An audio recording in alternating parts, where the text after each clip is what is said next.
Ng ating saligang batas, nagkakaisa tayo ng damdamin at isipan na isagawa ito.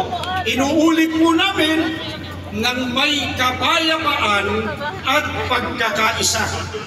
Ito po ay para sa kapakanan ng nakararami at ng kabuuan ng ating bansa. Baka naiisip ninyo o itinatanong ninyo, ano po ang hinahangad natin na ibunga ng pagkilos nating ito?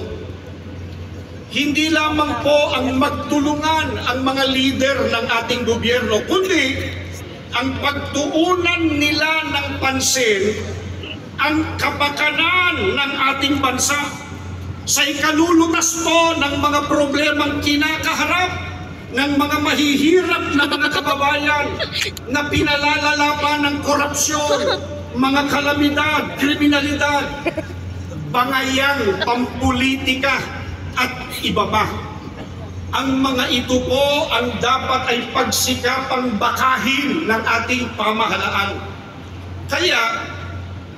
Kaya ang sinusuportahan natin ay ang pagkakasundo. Pakiulit nga po mga kapatid, mga kababayan, ano po ang sinusuportahan natin? Pagkakasundo!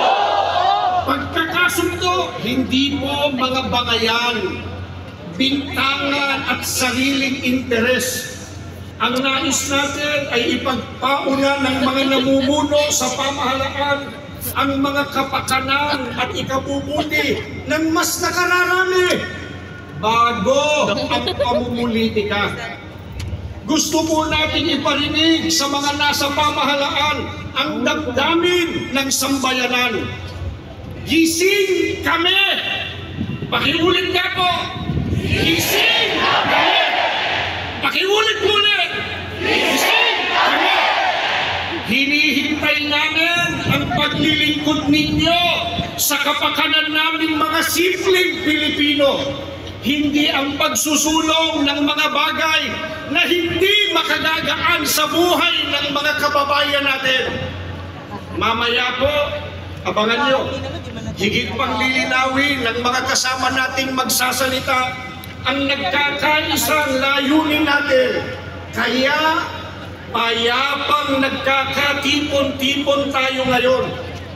Mabuhay po ang Pilipinas!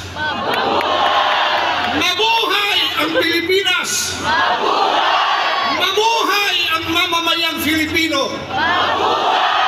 Marami pong salamat sa inyo. Pakinggan po natin ang susunod na magsasalita, si kapatid na Romel Topacio.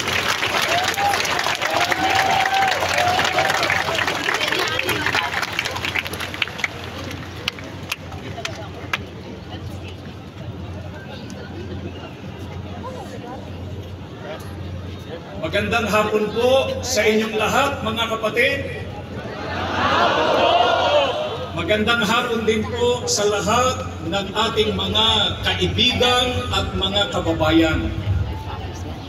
Narito po tayo ngayon mula sa iba't ibang sektor ng lipunan, iba't ibang relihiyon, mga samahan, at mga sangay ng pamahalaan para po magkaisa sa isang mapayapang pagkilos.